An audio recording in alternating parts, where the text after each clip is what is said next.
bienvenue dans Musquetaire Party, le podcast qui te donne envie de l'ouvrir. Je suis Michel Ruffo et pour cet épisode, j'ai le plaisir de recevoir Johanna Lantz. Bonjour Johanna. Bonjour Michel. Johanna, tu es consultante et associée d'un cabinet de conseil. Tu as été ma première binôme d'animation quand je me suis lancée à mon compte il y a presque 3 ans. Et j'ai voulu t'inviter car j'ai toujours été impressionnée par ta capacité à retomber avec classe et sourire sur tes pattes dans toutes les situations. Et je suis sûre que tu inspireras autant les auditrices et auditeurs pour leur donner envie de l'ouvrir dans les situations qui les dérangent. Alors tout d'abord, Johanna, pourrais-tu me raconter la pire situation que tu as vécue au boulot ? Merci Michel pour la présentation. J'ai l'impression d'être un chat quand quand tu me décris comme ça. Alors, les situations professionnelles, voilà, ça fait quand même un petit bout de temps maintenant que je travaille, donc des situations professionnelles un peu inconfortables, j'en ai rencontré pas mal. Euh, Quand tu me poses cette question, j'en ai une qui me vient en particulier. C'était c'était au début de ma vie professionnelle, j'étais toute jeune, hein, j'étais une juge, je devais avoir 21-22 ans. Et mon premier poste, et j'avais à l'époque un management qui était exclusivement féminin. Et je dis ça parce que ça va avoir quelque chose à voir avec le contexte. Il m'arrivait d'être obligée d'accompagner des clients au restaurant. Alors c'était des clients qui étaient forcément un peu plus âgés que moi. J'étais au démarrage, un peu plus costaud en termes d'expérience, de parcours, etc. Et donc, un jour, en rentrant du restaurant, j'ai ma manageuse de l'époque qui me demande de venir la voir. Je passe la porte, je rentre dans son bureau et elle me dit: «Écoute, je déjeunais derrière toi au restaurant et j'ai entendu ta conversation avec les clients». Et donc, bon, moi un peu interloquée, très bien, je sais plus de quoi j'avais parlé, c'était des moments informels, donc forcément on aborde un peu la vie en général. Et là, elle me dit: «Écoute, il va falloir monter le niveau de tes conversations.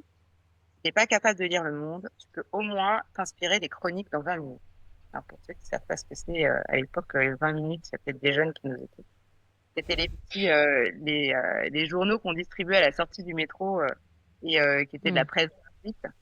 Et j'avoue que quand elle m'a dit ça, je suis restée, enfin, tu vois, tu disais la répartie, mais je suis restée sans voix. J'ai fait un truc genre, et en fait, ce qui s'est passé à ce moment-là, c'est qu'elle a été tapée à un endroit pour moi qui était tellement douloureux, enfin douloureux, à un endroit qui était un peu touchy, parce qu'en réalité, moi, je venais pas du tout du monde du conseil, du marketing au démarrage, je venais du monde de la science, que j'avais fait une licence de biochimie, donc je n'avais rien à voir avec le métier que je faisais. Et j'avais, sans le savoir, un espèce de syndrome de l'imposteur. Et quand elle m'a balancé ça, je me suis dit, oh là là, je me suis peut-être démasquée.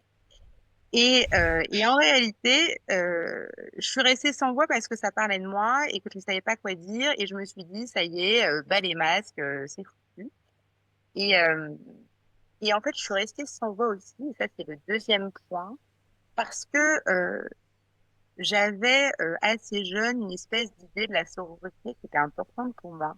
Et je m'attendais pas à avoir une attaque, en tout cas qu'une femme. Euh, Finalement me dézingue. J'attendais plutôt, et j'étais en recherche de rôle modèle, hein, et d'ailleurs je la prenais un peu en rôle modèle à ce moment-là. J'attendais qu'elle m'aide, qu'elle me fasse progresser. J'avais assez rapidement cette conscience du rôle du manager. Et là finalement, elle me démasque et elle me fait prendre l'eau. Et je t'avoue que ça a été assez dur. Ok, donc là, t'as pas réagi. Ah bah j'ai pas réagi. Alors j'ai réagi en interne, c'est-à-dire que je me suis dit voilà, je suis passée par toutes les émotions, hein, du bleu, du vert, du jaune, du rouge, de la peur, de la panique, etc. Beaucoup d'injustice effectivement, parce que bon, j'ai pas une culture générale extraordinaire, mais enfin je suis pas d'une bêtise crasse non plus. Donc et en revanche je ne me suis pas autorisée à la confronter. Et puis, il y a aussi le fait d'être jeune et de se dire, c'est la hiérarchie, j'ai pas le droit. Et là, pour moi, c'est un droit. Quand on me disait quelque chose d'un niveau hiérarchique supérieur, je me taisais, je fermais ma gueule pour être tout à fait polie, et je ne disais rien parce que ce qui vient du manager est souvent considéré, en tout cas à cette époque-là, comme parole d'évangile. Hmm. Ok. Et avec ton recul de femme mature, qu'est-ce que tu ferais si tu pouvais chuchoter à l'oreille de Johanna de 25 ans? Qu'est-ce que tu lui chuchoterais?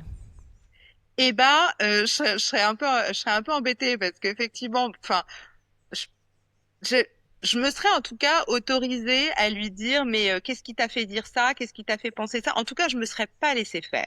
J'aurais été un peu plus au combat. Après, finalement, je me rends compte que je suis pas là non plus là pour la convaincre que je suis pas une idiote.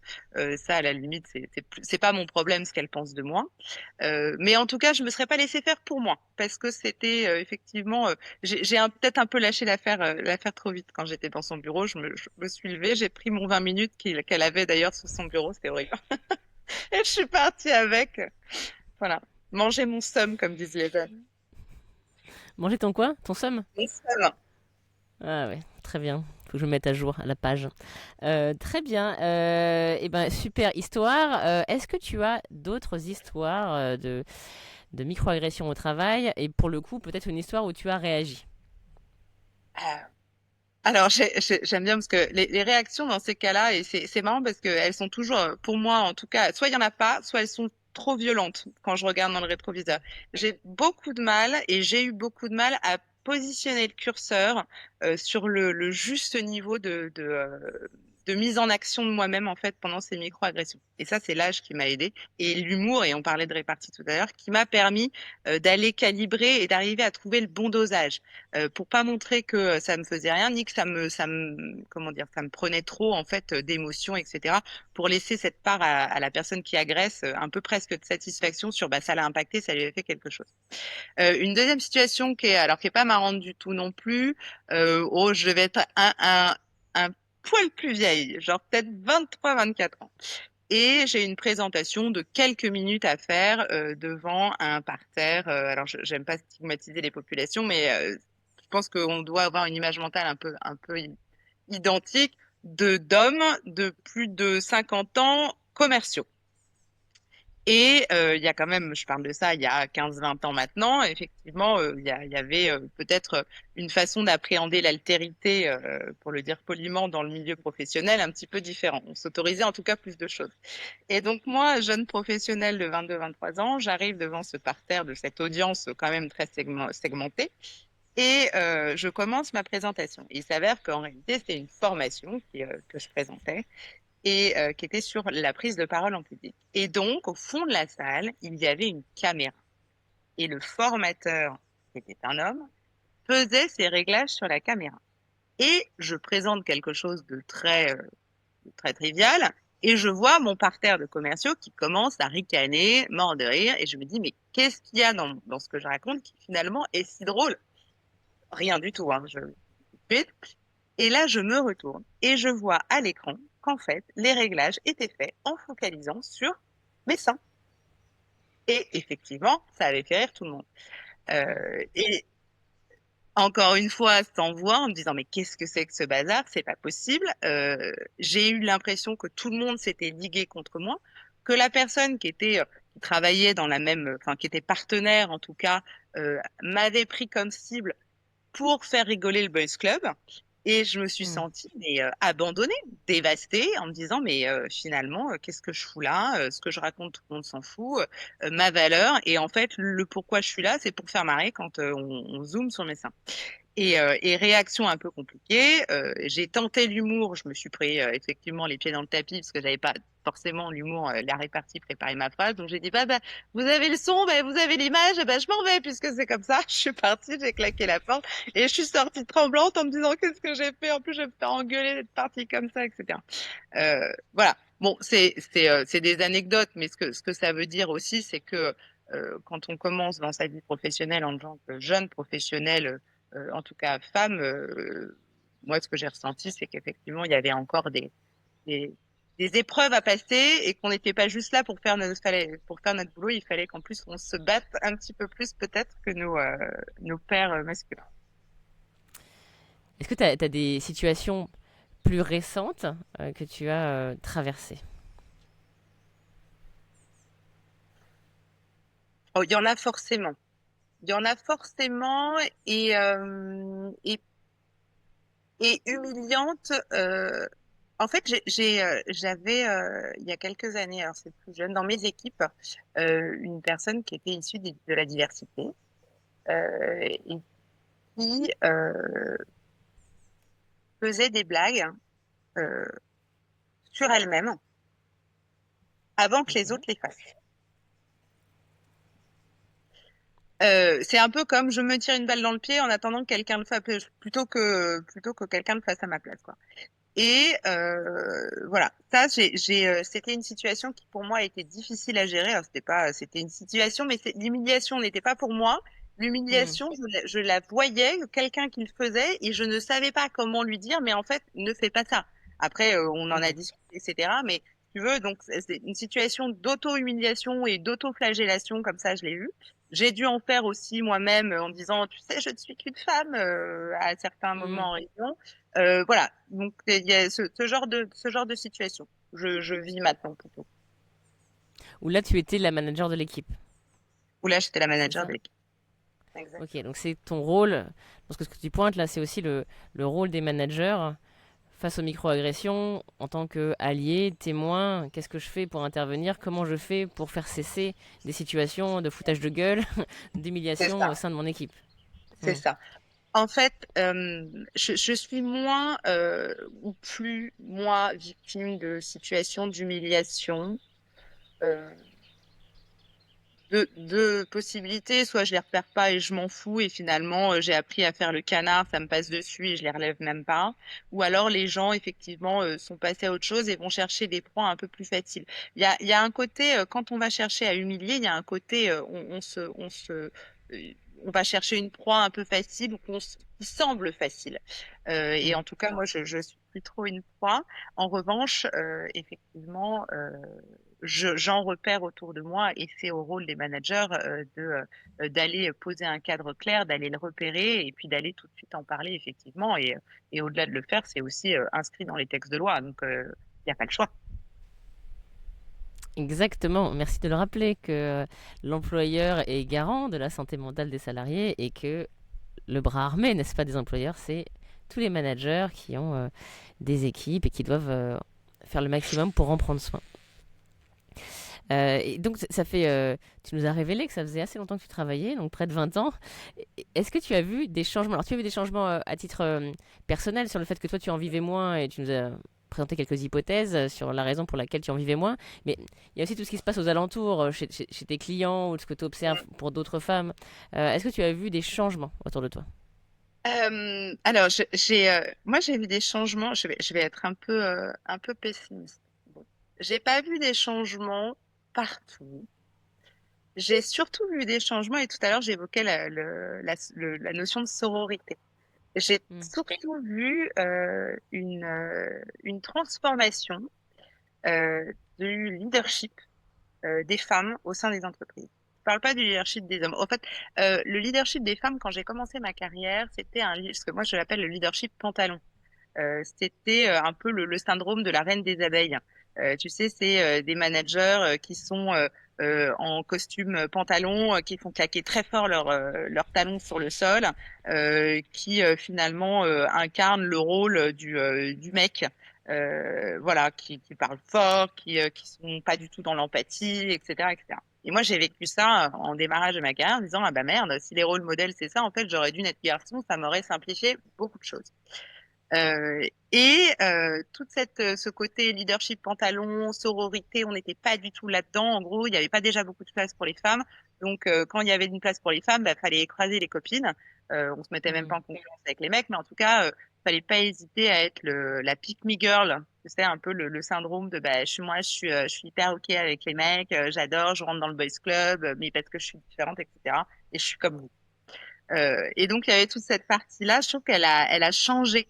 Et petit à petit, on s'est rendu compte, enfin moi je me suis rendu compte en tout cas autour de moi qu'il y avait beaucoup plus et ça correspond aux années 2010 environ, ça a commencé à émerger, tous ces réseaux de leadership au féminin, de réseaux entre elles dans les Hmm. entreprises et qui a permis, alors ça n'enlevait pas le plafond de verre, hein, parce que moi j'entends encore des managers et des dirigeants qui disent aujourd'hui non mais il n'y a plus de plafond de verre. Si, il y a un plafond de verre. On reste encore, et j'écoutais ça la dernière fois, on reste encore les deux pieds collés à la moquette, nous, hein, c'est compliqué. Et en tout cas, on a pu mettre des mots sur ce qu'on vivait en entreprise, sur ce qui a été difficile pour nous, ce qui nous empêchait de décoller. On s'est déculpabilisé aussi parce que on a beaucoup entendu à un moment, il y a les quotas, les femmes, vous avez accès à tout, et finalement, on ne comprenait pas pourquoi on n'y arrivait toujours pas. Et maintenant, on le sait. On a des moyens de lutter, des moyens d'accompagnement, et je salue notamment les équipes dans les grands groupes, les équipes des directions des ressources humaines qui mettent en place des choses fantastiques pour les femmes aujourd'hui. Et puis on a de plus en plus de rôles modèles, donc on y arrive petit à petit, mais c'est pas encore complètement gagné. Ok. Bon, t'as dit que t'étais pessimiste, c'est presque optimiste quand même. Alors, C'est trop lent peut-être. c'est un peu lent, et puis non, quand je dis je suis pessimiste, c'est un peu vache, mais je sais qu'il y a toute une ancienne génération qui va partir du monde du travail. Je suis beaucoup plus optimiste. On les salue. Ouais. Euh, C'est pas très inclusif ce que je dis. non, c'est pas inclusif, mais ils n'écoutent peut-être pas ce podcast. Donc, Côté j'avais d'autres général, questions pour toi. pas bon du tout. Oui, c'est très mal, très très mal. Euh, J'aimerais savoir pour toi quelles sont les manières les plus faciles pour toi, les plus pratiques pour répondre. Alors, pas forcément aux microagressions si tu me dis que t'en as plus, mais en fait aux situations où t'es mal à l'aise. Ah, ça c'est. Alors ça dépend vraiment du contexte. Pour le coup, j'ai pas un modus operandi. En fait, j'ai appris à m'écouter complètement, et à laisser le masque au placard. Je mets plus de masque en entreprise. Je m'autorise à être, enfin, la Johanna qui est au travail, et la Johanna qui est à la maison, et la Johanna qui est avec ses amis. Donc maintenant, je suis fluide, pour utiliser les mots de l'époque, entre les différents secteurs de ma vie personnelle et de ma vie professionnelle. Et pourquoi je te dis ça? Parce que le fait d'enlever un masque, ça me permet d'être authentique. Et donc, quand ça me plaît pas, soit je sens que il y a un terrain d'écoute et je le dis sur le moment, soit je sens qu'il n'y a pas d'écoute, et c'est une situation qui est par exemple avec un client qui est un petit peu plus difficile à gérer, et je le traiterai plus tard, ou je ne le traiterai pas, mais je suis apaisée avec le fait de dire aussi, on part pas en bataille, on n'est pas obligé d'être de toutes les batailles. On a Donc aussi tu le le droit. dis. Alors, je le dis. En Parfait. tout cas, j'en prends conscience. Et Hmm. ensuite, soit je sens que la personne en face ou l'environnement est propice à l'écoute. Et dans ces cas-là, je le dis. Soit je sens que l'environnement n'est pas propice à l'écoute sur le moment, donc je le prends à emporter, je le fais plus tard. Ou alors je ne le fais pas du tout. Alors, pas quand c'est dans l'environnement des équipes, etc., où effectivement il y a un cadre légal de le dire, mais sinon, voilà, je peux pas non plus être de toutes les batailles, et il y a des moments où il faut savoir prendre les armes, il faut savoir les déposer aussi, parce que sinon, on n'arrêterait pas. Et donc quand tu le dis, alors moi ce que j'ai observé, bon, on n'était pas dans une situation très malaisante, donc je t'ai pas vu à chaque fois dans ces situations-là, mais ce que j'ai observé, c'est quand même que tu retombais dans des situations un peu enfin, floues, on va dire, peut-être pas malaisantes, mais floues. Tu retombais sur tes pattes et toujours avec un énorme sourire, je sais pas s'il est authentique ou s'il est exagéré, la situation, mais quelque chose d'assez humoristique, où finalement on crève l'abcès en se marrant. Est-ce que ça c'est une technique Ouais, pour toi? c'est une super technique. En fait, une agression, euh, en fait, elle est souvent ad hominem. Ce qui fait que tu te prends quelque chose qui t'arrive en pleine face, et là, tu sais pas comment le gérer. Et en fait, la, l'humour et la répartie, pour moi, c'est vraiment la philosophie du judo. C'est-à-dire, je prends que la personne m'envoie et je lui renvoie. Et le fait d'accompagner ça d'un sourire, ça veut pas dire tu m'as agressé. Ça veut dire très bien, je prends cette énergie négative, j'en fais quelque chose de positif, et allons-y, jouons. Mais c'est moi qui redeviens maître du jeu, parce que c'est moi qui dis on va jouer. Hmm. Et en fait, je prends vraiment tout ça et je le renvoie. Il y a des gens qui sont aussi maladroits. Moi, je présume pas systématiquement quand il y a une agression que la personne a voulu m'agresser. Il y a aussi ça. Et je laisse des fois le bénéfice du doute. Et le fait de retourner avec l'humour et de voir comment la personne va le recevoir, ça me permet aussi de calibrer si mon interlocuteur en face avait vraiment une intention belliqueuse, en tout cas à mon endroit, ou alors si finalement c'était juste, il s'est pris les pieds dans le tapis et puis il a mal, voilà, évalué une situation et en tout cas l'impact de ses mots envers moi. Est-ce que tu as des punchlines dans ton magasin, dans ton sac à dos qui t'aident à répondre?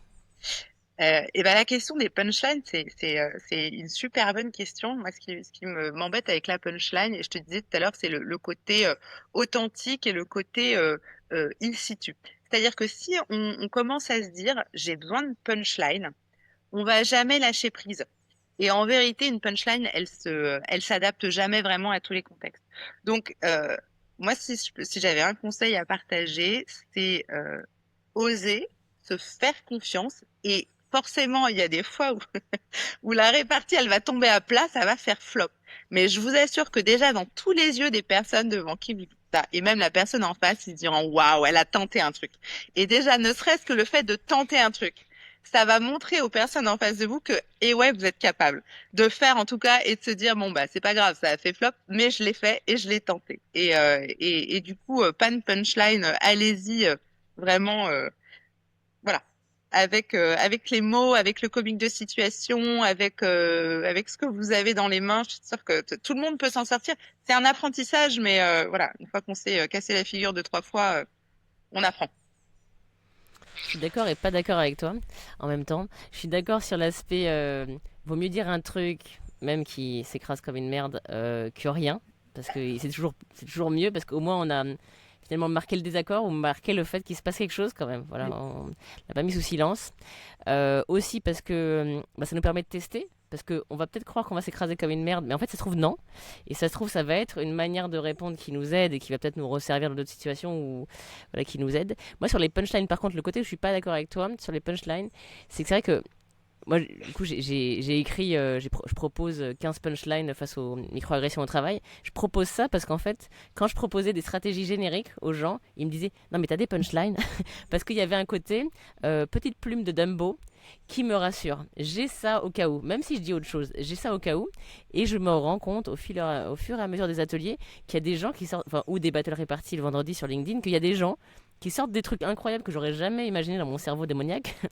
Et où je me dis, waouh, trop drôle. Elle reste dans un coin et elle a pu me resservir depuis. À un autre atelier ou dans la vraie vie.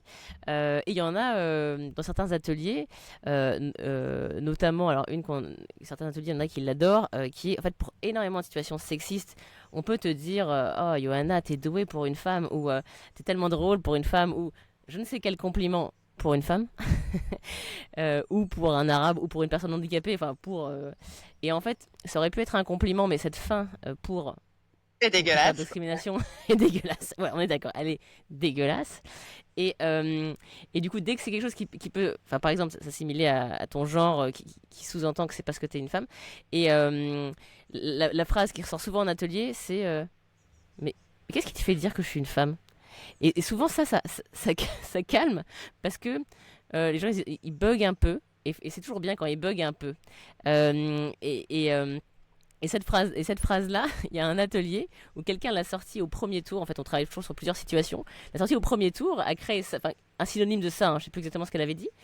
Et les gens avaient dit, ha ha ha. Situation 2, bah, dans le groupe, ils avaient dit, ah bah on peut la refaire. Et quelqu'un, pendant tout l'atelier, à Qu'est-ce chaque qui fait dire situation, que je suis pour deux? répondait Qu'est-ce ça, qui fait dire que répondait voilà, ça. c'est ça. Ok. Et du coup, je me disais, bah celle-là, en fait, quand on l'a. Ou alors, est-ce que tu me dirais ça si j'étais un homme qui marche dans plein de situations sexistes, on parle de ta tenue, on parle de ton corps, etc. Si tu sais pas quoi dire, en fait, c'est celle que elle Ok. marche dans plein de... J'accepte, Elle est pas géniale, elle est pas géniale, mais elle marche mais elle dans plein de fonctionne. situations. Elle marche dans plein de En fait, situations. j'achète ce que je disais en punchline, et je pense que c'est pour le coup, je m'aligne avec ce que tu dis. En fait, c'est le mécanisme sur le fait de mettre l'éclairage sur telle ou telle chose. Par exemple, quand tu vois, tu as la fin de la phrase en disant pour une femme, en fait, tu vas aller mettre l'éclairage sur la fin de la phrase en disant finalement le problème, c'est la façon dont tu penses l'altérité et pas le démarrage de la phrase sur mes compétences, etc., etc. Donc, quand je dis punchline, c'est-à-dire que des punchlines génériques, moi, je suis moins à l'aise avec ça, mais des mécanismes, effectivement, où Hmm. dans la répartie, on va aller décaler en fait le problème et mettre l'éclairage et appuyer là où la personne effectivement est pas alignée et voit les choses de la mauvaise manière. Voilà, moi voilà, je suis à l'aise avec ça. En fait, on est vachement d'accord, j'adore. Ouais, C'est- bah, je crois que Michel, mais on pourrait trouver des sujets sur lesquels on n'est pas d'accord. On va chercher. On n'a pas le temps, on n'a pas le temps. Ouais. Ok, super. Donc, tu fais quand même partie des gens qui m'inspirent pour plein de choses, mais notamment sur ta manière de réagir, de rebondir comme un petit chat. Et j'aimerais savoir, est-ce que tu as des choses que tu fais ou qui t'aident à affûter ta répartie, à progresser sur le sujet? Euh, je me refais, bah, je pense que je suis pas toute seule à faire ça, hein. Pendant des années, j'ai refait les conversations dans ma tête. Vers 4, 5 heures du matin en me disant, bon, qu'est-ce que j'aurais pu lui répondre, qu'est-ce que j'aurais dû lui dire, etc., etc. Et je me suis entraînée à imaginer à chaque fois des scénarios. Alors, c'est pas très bon parce que ça brise le sommeil, hein, donc. Mais sur le long terme, finalement, j'ai plus besoin de me relever à 4 heures du matin pour le faire. Maintenant, c'est assez instinctif. Et en fait, j'ai vraiment, euh, j'allais dire, presque cartographier la façon de répondre aux gens. Est-ce que je fais une réponse qui va être un effet miroir de ce qu'il m'a dit?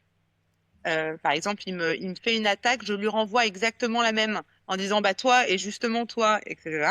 Ou alors il m'a fait une attaque sur lesquelles je suis hyper pas à l'aise, je vais directement aller toucher un point sensible chez lui pour aller faire oublier le mien. Il a fait une attaque sur une situation que j'ai gérée et à chaque fois, j'ai redéconstruit tout ça en utilisant peut-être des mots qui peuvent avoir un impact un petit peu différent, jouer aussi, pourquoi pas, des jeux de mots, enfin des mimiques, des postures. J'ai joué aussi avec l'imitation, enfin sur plein de choses. En fait, il y a plein d'axes à travailler sur l'humour qui peuvent aider à sortir de ce genre de situation et toujours avec beaucoup de respect. On n'est pas là pour mettre l'autre non plus en difficulté. On est là pour lui grossir le trait. L'humour et la répartie, c'est une façon de grossir le trait pour montrer voilà, quelque chose qui n'a pas fonctionné ou rentrer dans un jeu. On n'est pas là pour dézinguer les gens non plus. C'est une arme, hein, clairement, l'humour et la répartie. Tu me rassures parce que je ne suis qu'amour, donc j'aurais pas été Non, mais d'accord avec toi si tu voulais désinguer. c'est aussi, je pense, une vraie prise de conscience. Les gens qui, tu vois, j'en ai autour de moi qui manient très bien les mots et le verbe, et qui ont cette facilité. Alors moi, j'étais pas aussi certaine que toi d'avoir cette facilité, mais en tout cas, on peut aussi faire beaucoup de dégâts sans le vouloir avec l'humour. Et je pense que là, j'ai parlé de situations où j'ai été micro-agressée, mais je suis pas à l'abri d'avoir moi été micro-agresseuse et de pas forcément sur le moment m'en être rendu compte. Donc il y a aussi cette espèce de yin et yang où il faut s'en rendre compte. Tout à fait d'accord, j'en profite pour faire mon mea culpa pour toutes les personnes que j'ai pu blesser. Je sais qu'elles sont Et voilà. nombreuses. Je sais qu'elles sont Bon, nombreuses, mais ça m'aide en effet de travailler là-dessus, à force de voir les situations des uns et des autres aussi en atelier ou dans les échanges, d'être plus attentive, moi, quand, enfin, déjà de remuer la langue dans ma bouche. Il y a quelques soirées récemment où je me suis dit, paf, j'ai envoyé cette blague. Je me dis, en fait, c'est un peu humiliant, donc je vais pas le faire. Et si jamais ça sort, malgré tout, d'être un peu plus attentive au non-verbal, ou quand enfin, je vois un peu mieux quand je brise, quand je brise les gens, même s'ils disent rien, leur regard devient vide et surpris. Et donc d'essayer d'être plus attentive à ça, même si, mea culpa par avance, à toutes les personnes qui m'auraient pas encore dit que je les ai blessés. Mais en tout cas, enfin, quand les personnes viennent me le dire, en one-to-one par exemple, en me disant bah, ça, quand on dit ça, ça m'a un peu touché. ouais.